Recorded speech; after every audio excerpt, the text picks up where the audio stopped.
Mesdames, Messieurs, bonjour. L'actualité, c'est le décès du général Mamadou Niang, l'ancien ministre de l'Intérieur qui dirigeait jusque-là la commission politique du dialogue national, a tiré sa révérence hier. Son portrait signé Mame Birame Diouf. Un parcours exceptionnel d'un homme qui aura tant donné pour son pays. Le général Mamadou Niang restera une figure emblématique dans l'histoire du Sénégal. Installé un vendredi 31 mai de l'année 2019 à la tête de la commission cellulaire du dialogue politique avec Babacar Kanté, Alioune Sall et Mazid Ndiaye, le général à la retraite n'entend pas se départir de la devise militaire. On nous tue, on ne nous déshonore pas, pouvait-on lire dans un article du quotidien paru le lendemain. Aujourd'hui, nous devons scruter l'avenir immédiat, certes, mais aussi voir loin pour anticiper et prévenir les nuages dévastateurs que portent avec elles les effluves de pétrole et de gaz. C'est de cela qu'il s'agit, sauver notre pays des effets néfastes de la dévastation et de la division. Demain sera lumineux et rayonnant pour le Sénégal si nous restons unis et solidaires, déclaré l'ancien président de l'Observatoire national des élections ONEL de 1997 à 1998. Le natif de Podor, officier général sénégalais ayant exercé les fonctions de ministre de l'Intérieur de la République du Sénégal, nommé à ce poste en 2000. Il fut instituteur à Gao de 1960 à 1962, aide de camp du chef d'état-major général des armées Jean-Alfred Diallo de 1963 à 1965. En 1991, il est nommé par le président Abdou Diouf, président de la Commission nationale de gestion de la paix en Casamance, directeur de la documentation et de la sécurité extérieure du Sénégal de 1992 à 1993, entre autres fonctions. Il fut également nommé ambassadeur en Guinée-Bissau au Brésil. En janvier 2004, le général de division Mamadou Niang devient ambassadeur extraordinaire et plénipotentiaire de la République du Sénégal auprès de Sa Majesté Elisabeth II, reine du Royaume-Uni de Grande-Bretagne et d'Irlande du Nord, en remplacement de M. El Hadj Amadou Niang. Je suis très honoré à nouveau de me retrouver à Saint-Louis. J'ai dit que c'est ma ville d'adoption et ma ville de cœur. J'ai fait mes études ici. Ma première affectation comme soldat, c'était ici. Je me suis marié ici. Un homme de principes, de valeurs attachés à la dignité humaine. Reçu le 1er octobre dernier au Palais, le président Sall saluait le pragmatisme, le sens élevé de la République du général Niang qui a conduit avec brio les travaux de la commission politique du dialogue national au vu du nombre et de l'importance des points de consensus issus des échanges inclusifs entre les acteurs. Djambar, le général Niang le fut, il le restera pour avoir beaucoup fait et servi son pays. Macky Sall se dit très peiné d'apprendre le décès hier du général Mamadou Niang, ancien ministre de l'Intérieur et président de la commission cellulaire du dialogue politique. Entre autres éminentes fonctions, le chef de l'État salue avec respect la mémoire de ce valeureux compatriote qui a servi l'État, la nation jusqu'au dernier souffle. Paix à son âme, avec des condoléances émues à sa famille. Donc le président qui a rendu hommage au général Niang sur ses comptes sur les différents réseaux sociaux. Nous apprenons également depuis hier, le décès du maire de Dalifort, Idriss Diallo, qui a également dirigé les familles des victimes du bateau Le Joola. Son enterrement est prévu cet après-midi au cimetière de Yoff. Nous y reviendrons. Khalifa Sall aussi a rendu hommage à Idriss Diallo, l'ancien député maire de Dakar, s'incline pieusement devant la mémoire de son frère et camarade Idriss Diallo, maire de la commune de Dalifort, rappelé à Dieu hier. Nous y reviendrons, nous présentons nos condoléances à leur famille. Il y avait également de la tension hier au marché HLM. Les commerçants se sont frottés aux forces de l'ordre qui ont voulu donc faire le ménage dans ce grand marché de Dakar. Le maire aussi a tenu à apporter des précisions sur cette opération Modou Fall. Une circulation bloquée, la commune d'HLM 5 a subi la colère des marchands ambulants. Déguerpis par la ruse, dit-il, ils sont retournés sur les lieux dans le dessein de reprendre leurs activités. C'est ce dimanche qu'ils sont venus nous demander de quitter les lieux, le temps d'une réflexion, mais également procéder au nettoyage.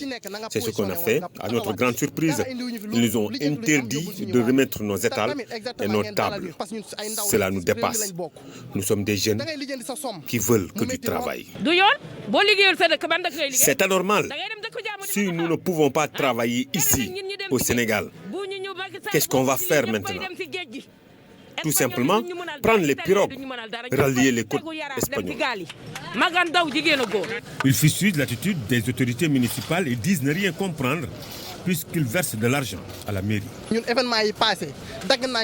Nous avons versé plus de 2,5 millions. Ils nous ont même demandé des sommes entre 400 et 500 000 francs. Vous savez très bien que lors des événements, il y a plus de personnes que d'habitude. Mais la mairie gère la situation. Des propos récusés par le maire des HLM 5. D'ailleurs, il promet de ne plus céder. Quand quelqu'un vous dit quelque chose, demandez-lui qui vous a vendu. Je vous dis, dans mes services, il n'y a pas de vendeur d'étal. Maintenant,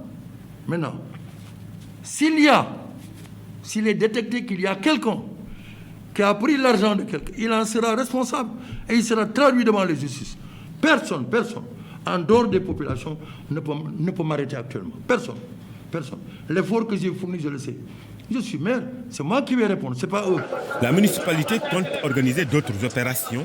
L'objectif est de rendre à la commune des HLM 5 son lustre d'antan. Le ministère du Commerce a procédé hier à la destruction de plus de 300 tonnes de produits impropres à la consommation d'une valeur de 600 millions de francs CFA à Toglou. Le ministre Assom Diatta compte sur la collaboration de tous pour appuyer les dispositifs mis en place pour protéger les consommateurs au Sénégal. Cette énième opération de destruction de produits prohibés, au total 320 tonnes d'une valeur de plus de 600 millions de francs CFA ont été incinérées à Toglou par les services du ministère du Commerce. Nous allons procéder à la destruction d'environ 320 tonnes de produits, dont certains étaient impropres à la consommation, certains étaient falsifiés, d'autres étaient produits sans être conformes à la législation en vigueur. Donc sur la valeur de ces 320 tonnes, c'est environ 662 millions de francs CFA. Préciser également que durant l'année, nous avons eu à procéder à certaines destructions sur les sites où les produits ont été saisis. Venu présider la cérémonie, le ministre du Commerce estime que des dispositifs ont été toujours mis en place pour protéger les consommateurs. Bon, je voudrais juste demander aux importateurs de veiller au respect de la réglementation. Nous savons tous que pour l'importation des produits alimentaires, il y a des conditions qu'il faut respecter, notamment déposer 4 échantillons avec la déclaration d'importation du produit avant que ce produit ne soit introduit sur le marché. Parce que quand on dépose les 4 échantillons, il y a une analyse qui est effectuée par le laboratoire d'analyse et de contrôle. Et donc, si les résultats sont concluants, le produit est admis sur le territoire sénégalais. Pour une lutte beaucoup plus efficace contre la présence de ces produits impropres à la consommation sur le marché, le ministère du Commerce et ses services comptent beaucoup sur la collaboration des consommateurs. Éducation, des syndicats d'enseignants montent au créneau pour dénoncer cette initiative de l'UNESCO visant à valider un nouveau module articulé autour d'un programme éducation sexuelle et reproductive. Abdou Fati, membre du G7 et secrétaire général du CELS authentique du nom, et exige une clarification du contenu. Il n'exclut même pas une sensibilisation avec ses camarades dans les différentes familles religieuses. Nous l'écoutons au micro de Maïmouna Ndiaye. Nous n'accepterons pas que des gens, fussent-ils des bailleurs de fonds, venir effectivement marcher sur nos coutumes et nos us en nous imposant des enseignements d'apprentissage. C'est inadmissible. Heureusement, tous nos plénipotentiaires l'ont dénoncé avec la dernière énergie pour dire ce qui se passe au Togo, au Ghana ou ailleurs. Ils l'ont accepté dans leur curricula, nous ne l'accepterons pas au Sénégal. C'est pourquoi nous attendons le ministre de l'Éducation pour également une autre rencontre afin que nous, en tant que G7, prenons nos responsabilités pour aller voir tous les chefs religieux, tous les guides religieux, l'Église, les porte-parole de ce pays-là pour dénoncer cet état de fait rampant qui voudrait instaurer l'éducation sexuelle par le biais, le trichement du genre dans les enseignements apprentissages. C'est la fin de ce bulletin d'information. Merci de l'avoir suivi. Nous passons à l'actualité internationale. Modou Fall, au Mali, 3 soldats français ont péri. 3 soldats français du 1er régiment de chasseurs donc de Thierville-sur-Meuse ont perdu la vie. Ce lundi 28 décembre, leur véhicule blindé a été atteint par un engin explosif improvisé alors qu'ils participaient à une mission d'escorte entre Ombori et Gossi dans le désert du Gourmand, le centre-est près de la frontière burkinabé. Guinée, au moins 11 personnes ont été tuées et plusieurs autres blessées durant donc le week-end dans les heures intercommunautaires dans la ville Macenta, dans le sud du pays. Les Thomas et les Thomas Magnan, 2 communautés majoritaires qui cohabitent depuis des siècles et se disputent la paternité et l'héritage historique de la ville. En 2020, 50 journalistes ont été tués et près de 7 sur 10 ont été dans des pays en paix et non des zones de guerre, annonce Reporters sans frontières dans son bilan annuel publié ce mardi. Si le nombre de morts reste stable par rapport aux 53 journalistes tués en 2019, de plus en plus sont assassinés dans des pays en paix, soit 34 personnes représentant 68% du nombre tués, souligne l'ONG qui a établi ce décompte entre le 1er janvier et le 15 décembre 2020. Au Burkina Faso, Roch Marc Christian Kaboré a été investi après son élection le 22 novembre dernier, une cérémonie à laquelle étaient présents de nombreux chefs d'État africains et représentants d'institutions internationales. Le président burkinabé s'est engagé à ouvrir une consultation nationale dans le cadre de la réconciliation nationale. Plus de détails avec Abib Faye. Je resterai attentif aux préoccupations de l'ensemble de mes compatriotes, surtout en ce qui concerne la réconciliation nationale, la paix et la sécurité, gage de toute action de développement. Les premiers mots de Roch Marc Christian Kaboré lors de son investiture, dont la cérémonie s'est déroulée dans la matinée du 28 décembre en présence d'une dizaine de chefs d'État. C'est dans un palais des sports de Ouaga 2000 au public clairement, en raison des contraintes imposées par la pandémie de coronavirus, qu'il s'est adressé aux 1200 invités triés sur le volet. Tous masqués, ils ont été tenus de respecter scrupuleusement les consignes sanitaires en raison de la flambée de nouvelles contaminations observées dans le pays, avec près de 3000 nouveaux cas enregistrés depuis le début de décembre. Le président de la transition au Mali, Bandaou, était pour sa part représenté par son premier ministre Mokhtar Ouane. Ceci s'est passé dans un contexte sanitaire difficile, incertain, mais le résultat a révélé la grande maturité du peuple burkinabé. C'est un message fort envoyé à l'ensemble de nos pays. Cette élection a permis de révéler ce qu'un peuple uni peut faire pour son développement, ajoute-t-il. En effet, les élections législatives et la présidentielle du 22 novembre ont été émaillées de quelques incidents.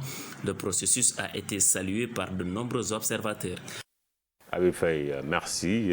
Russie, 17 marins sont toujours portés disparus après le naufrage d'un navire de pêche dans la mer de Barents. Des 19 membres de l'équipage ont pu être secourus. Leur vie n'est pas en danger. Dans cette région arctique où les conditions météorologiques sont extrêmes, les chances de survie des naufragés sont quasiment nulles. La Russie a annoncé qu'elle allait expulser un diplomate bulgare en représailles d'une mesure similaire prise en décembre par Sofia contre un responsable russe dans une affaire d'espionnage, indique la diplomatie russe dans un communiqué. C'est tout pour cette page internationale, Chérif Dia. Merci beaucoup, Modou Fall. La suite d'Info du matin avec Assoumane Diop. Merci beaucoup, Chérif. Une première tasse actu servie par Modou Fall et Chérif Dia. La deuxième, vous l'aurez tout à l'heure à 8h, juste après RFM Matin avec Babacar Fall et son invité qui reçoit aujourd'hui Dahaba, directeur de la télévision nationale RTS 1. Ce sera tout à l'heure du côté de la Corniche avec la radio Futur Média. Et tout de suite, nous allons de l'autre côté retrouver Mortal Gaye. C'est pour la revue des titres du jour.